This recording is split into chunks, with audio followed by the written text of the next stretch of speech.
السلام عليكم ورحمة الله وبركاته. نحمده ونصلي على رسوله الكريم، أما بعد. أعوذ بالله من الشيطان الرجيم. بسم الله الرحمن الرحيم. قد أفلح المؤمنون الذين هم في صلاتهم خاشعون والذين هم عن اللغو معرضون. رب اشرح لي صدري ويسر لي أمري واحلل عقدة من لساني يفقهوا قولي. عزیز دوستو، آج کے ایپیسوڈ میں لغو کے سلسلے میں لغویات، بیکار فضول چیزوں کے سلسلے میں 2-4 منٹ بات کروں گا. لغویات سے اعراض ایک نہایت عظیم وصف ہے. اللہ تعالیٰ نے اس کو اپنانے کی قرآن کریم کے اندر خوب تلقین کی ہے. قرآن کریم میں مومنوں کی ایک نشانی بیان کرتے ہوئے کہا وَإِذَا مَرُّوا بِاللَّغْوِ مَرُّوا كِرَامًا، جو سورہ فرقان کے اندر ہے. مومنوں کی اس کے اندر کئی صفات اللہ تعالیٰ نے گنایا ہے.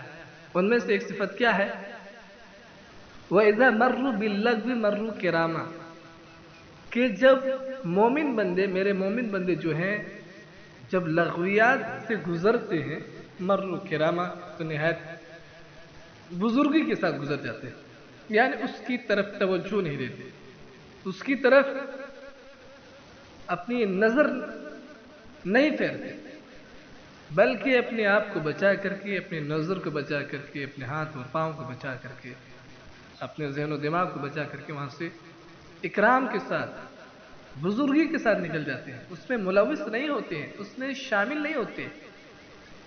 تو اللہ تعالیٰ نے لغو سے اعراض مومنوں کی ایک صفت بتائی ہے، اور اسی چیز کو اللہ تعالیٰ نے قرآن کریم کے اندر ایک دو اور جگہوں کے اندر فرمایا. مثلا سورہ قصص آیت نمبر 56 کے اندر اللہ تعالیٰ نے فرمایا وَإِذَا سَمِعُوا اللَّغْوَ أَعْرَضُوا عَنْهُ، جب لغو بات سنتے ہیں، فحش بات سنتے ہیں، فضول بات سنتے ہیں، تو اعراض کرتے ہیں، دور رہتے ہیں، ان کی طرف توجہ نہیں دیتے. لغویات میں ہم آج سوشل میڈیا کا دور ہے، آج انٹرنیٹ کا دور ہے.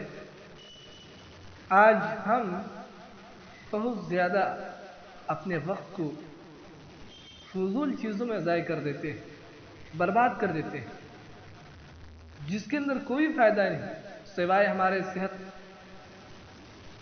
نقصان کے اور ضیاع وقت کے. یعنی اس کے اندر مشغول ہونے سے صرف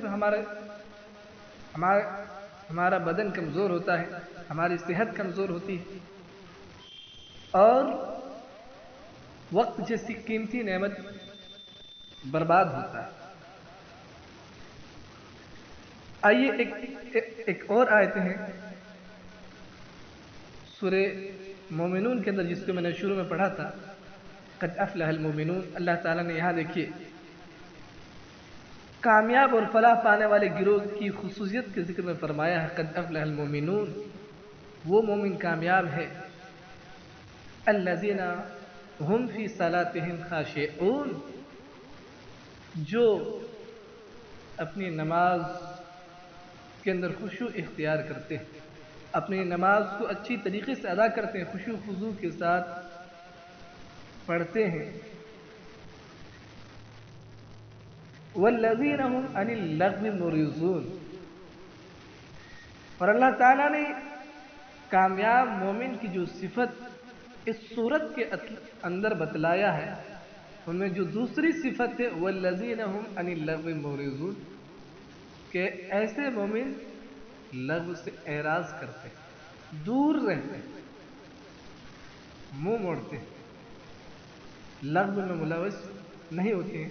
اللہ کے رسول صلی اللہ علیہ وسلم نے بھی فرمایا ہے من حسن اسلام المرء ترکہ ما لا یعنی، ایک آدمی کے اچھے اسلام ہونے کی دلیل یہ ہے کہ وہ بیکار چیزوں کو، فضول چیزوں کو، لا یعنی چیزوں کو ترک کر دے، چھوڑ دے، اس کے اندر ملوث نہ. تو ایک آدمی کے اچھے اسلام ہونے کی بہترین دلیل ہے۔ اللہ تعالیٰ سے دعا ہے اللہ تعالیٰ ہمیں ہر قسم کے لغویات، فضول اور بیکار کاموں سے اللہ ہمیں محفوظ رکھ۔ اللہم استعملنا خیرا، اللہ ہمیں خیر کے اندر تو ملوث رکھ۔ اللہم انا نسألک صلاح الساعة والبرکة فی الاوقات، وآخر دعوانا ان الحمد للہ رب العالمین، والسلام علیکم ورحمۃ اللہ وبرکاتہ۔